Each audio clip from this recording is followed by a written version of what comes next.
Alors, rebonjour à tous. On va continuer avec le cours numéro 3, la partie 2 du chapitre 11. Alors, on était rendu à la page 129, dans le bas de la page. On te dit, depuis qu'il a 20 ans, Sam augmente sa masse de 0,5 kg par année.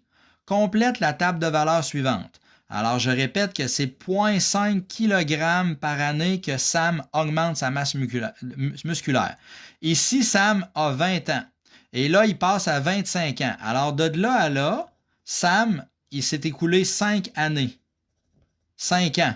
Et là, je te dis qu'il augmente de 0,5 kg par année. Donc, pour savoir la quantité de masse, masse musculaire qui va augmenter en 5 ans, tu as juste à faire 5 multiplié par 0,5 kg à chacune des années. Ça va te donner simplement 2,5. Alors, en 5 ans, il va avoir augmenté de 2,5 kg. Ce qui veut dire que de là à là, la masse de Sam, j'augmente de 2,5 kg et sa masse serait donc de 66,5 plus 2,5, ce serait de 69 kg. Après ça, on voit que Sam, de 25 à 30 ans, il a encore eu un bond de 5 ans. Donc, comme il a encore eu un bond de 5 ans, la masse de Sam va avoir encore augmenté de 2,5 kg encore une fois. Donc, elle sera maintenant rendue de 71,5 kg. Ici, de 30 à 35, il y a encore une augmentation de 5 ans. Alors, ça veut dire que la masse de Sam va avoir encore augmenté de 2,5 kg. Donc, de là à là, on fait encore 2,5 kg, ce qui veut dire qu'il va peser 74 kg. Et comme c'est toujours des bonds de 5 ans, on va toujours avoir des bonds de kilogrammes de 2,5. Alors ici, ça serait 76,5. Et finalement, nous aurions encore une fois un bond de 2,5. Ça ferait 79 kg lorsqu'il y aura 45 ans. Et là, je te demande cette situation-là, un coup que la table de valeurs elle est bien remplie, est-ce qu'il s'agit d'une situation de proportionnalité?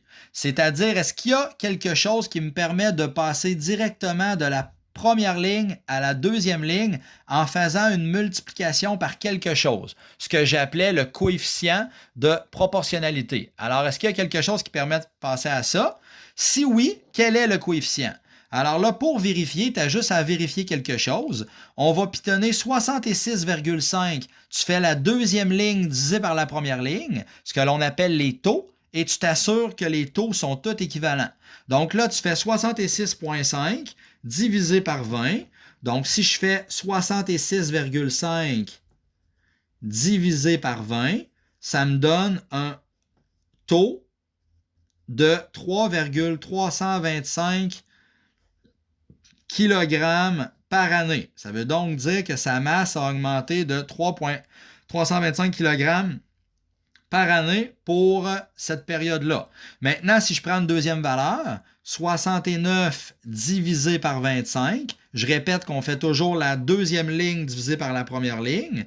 Donc, 69 divisé par 25, ça va donner 2,76 kg par année.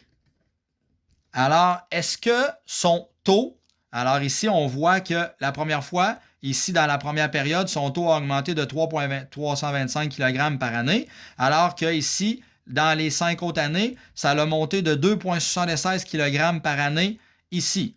Alors, finalement, est-ce que c'est une situation de proportionnalité? La réponse, c'est non. Ce n'est pas une situation de proportionnalité parce qu'on voit que les taux ici, la première fois, quand je calcule le taux, il est de 3,325, alors que la deuxième fois, il est de 2,76. Alors, pour que ça soit une situation de proportionnalité, il faut que les taux soient équivalents. Alors, la réponse ici, c'est non, car les taux ne sont pas équivalents. Alors, les taux que j'ai calculés ici, là, les deux premiers taux, deuxième ligne divisée par première ligne, ne sont pas équivalents. Donc, automatiquement, après 2, je suis obligé d'arrêter et je constate que les taux ne sont pas équivalents. Donc, ce n'est pas une situation de proportionnalité. Tournons la page maintenant à la page 130. On va poursuivre les exercices qu'il fallait faire. Alors, à la page 130, je te dis ceci. Avec 2 crayons de couleur, là, on va commencer à parler de produits croisés. Avec 2 crayons de couleur, il est possible de couvrir complètement 3 feuilles de papier. Si on couvre entièrement 15 feuilles de papier, avec de la couleur, combien de crayons seront nécessaires? Alors ça fait appel justement aux produits croisés, c'est-à-dire à une situation de proportionnalité. Alors pour ce faire, on établit la proportion. On le sait que ça prend, et on marque les unités, ça va être plus facile. On le sait que 2 crayons de couleur sert à recouvrir 3 feuilles de papier. Donc on écrit de la façon suivante, sous forme de taux. Donc, 2 crayons recouvrent 3 feuilles. Et là, moi, je te dis, avec 15 feuilles de papier, donc 15 feuilles de papier, j'ai décidé de mettre les feuilles de papier en bas. Donc, je mets ça en bas, 15 feuilles de papier pour que ça soit côte à côte les feuilles de papier. Et là, je me demande combien de crayons de couleur seront nécessaires pour recouvrir les 15 feuilles. Alors, ce que l'on fait en réalité, ça s'appelle un produit croisé. Tout à l'heure, je disais le produit des extrêmes est égal au produit des moyens. Alors, le produit croisé, c'est les deux nombres en croisé. On fait une multiplication. Alors, je vais faire 15 multiplié par 2. Et le nombre qui reste en dessous, on va diviser par le nombre qui reste, c'est-à-dire on va diviser par 3 et ça va nous donner la variable que l'on cherche, ça va nous donner la valeur manquante, le x. Alors là, on fait ça, on fait 15 fois 2, ça fait 30, divisé par 3, ce qui va donner 10. Alors, ça sera nécessaire d'avoir 10 crayons de couleur pour recouvrir complètement, alors ici, je m'excuse de l'écriture, c'est le mot 10 crayons qui est écrit là. Donc, ça va prendre 10 crayons pour recouvrir totalement 15 feuilles. Maintenant, un autre problème qui est similaire à ça, qu'on va utiliser le produit croisé. Je te dis, si 3 fruits coûtent 2,80 $, alors là, je vais écrire 3 fruits. Je décide de mettre les fruits en haut. 3 fruits coûtent 2,80 $. Alors, combien va coûter 18 fruits?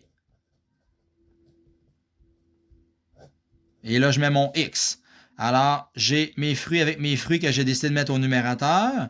Et 2,80 $, ça coûtait pour 3 fruits. Combien ça va coûter pour 18 fruits? Alors, je fais le produit croisé. Les deux nombres en croisé, je les multiplie. Alors, je vais faire 18 fois 2,80 $. Le petit calcul que j'écris là, il est vraiment obligatoire à écrire comme démarche. Donc, on va faire 18 fois 2,80 divisé par 3, ce qui va me donner le prix. Donc, je fais 2,80 fois 18 divisé par 3, ce qui va me donner le prix total. Alors, je vais faire 18 fois 2,80 $ divisé par 3, ce qui va me donner 16,8 $. Alors, on n'oublie pas, on met 2 chiffres après la virgule, ça nous oblige à mettre un petit zéro. Alors, ça fait 16,80 $. Donc, les 18 fruits coûteraient 16,80 $. Ça serait le prix des 18 fruits. Maintenant, dernière petite question. On te dit, indique s'il s'agit d'une situation de proportionnalité, vérifie ta réponse. Alors, je répète, j'ai déjà placoté de ça ici à la page précédente à 129. Alors, pour que ça soit une situation de proportionnalité, il faut que les taux soient tous équivalents. Et comment je fais pour savoir si les taux sont tous équivalents? Quand c'est sous forme de ligne, je fais la deuxième ligne divisée par la première ligne, mais quand c'est sous forme de colonne comme ça, je dois faire la deuxième colonne divisée par la première colonne. Alors ici, je vais faire 2,50 divisé par 1, ce qui veut dire que ça coûterait, le prix pour les fleurs, ça serait 2,50 $ pour une fleur. Ici, c'est le mot fleur, je m'excuse là. Quand je suis sur le bord du spiral, j'ai de la misère à écrire.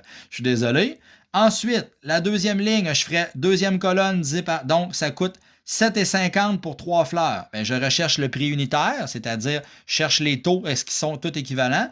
Donc, je ferai 7,50 divisé par 3, ce qui va me donner encore une fois 2,50 $ par fleur. Donc, le taux est encore équivalent et je dois faire ça jusqu'à la fin. Je fais 12,50 divisé par 5. Alors, 12,50 divisé par 5, je pitonne ça. Ça va me donner encore 2,50 $ pour chacune des fleurs. Hein, parce que c'était 12,50 pour 5 fleurs. Pour savoir le prix unitaire, je fais 12,50 divisé par 5. Ça donne 2,50. Par contre, regardez qu'est-ce qui se passe quand j'arrive ici. Je fais 14 divisé par 2. Bien, 14 divisé par 7, je m'excuse. Alors, ça coûte 14 pour 7 fleurs. Pour savoir le prix unitaire, le taux, je fais 14 divisé par 7. 14 divisé par 7, ça va me donner 2 par fleur. Alors ici, est-ce que la situation a été conservée, c'est-à-dire est-ce que les taux sont tous équivalents? On voit que ça donnait toujours 2,50 par fleur. Par contre, ici, ça donne 2 par fleur. Ainsi, on va conclure que malheureusement, les taux, dès qu'il y en a un qui ne fonctionne pas, on peut conclure, même si le dernier fonctionne et que quand je pitonne 27,50 divisé par 11, ça donne également 2,50 par fleur. Bien là, on va conclure, étant donné que celui-là que j'ai encerclé donnait 2 par fleur, les taux ne sont pas tous équivalents. Donc, est-ce qu'il s'agissait d'une situation de proportionnalité? La réponse est non, car les taux ne sont pas équivalents, simplement. Alors, c'est la justification et le calcul que nous avons fait partout est nécessaire et sert à justifier la situation. Alors, ici, les taux ne sont pas équivalents parce que ce n'est pas une situation de proportionnalité, parce que les taux n'étaient pas équivalents. Alors, je suis désolé, je vais arrêter là pour ma deuxième partie et je vais faire une troisième partie pour mon cours 3 pour terminer. Merci. Bye bye.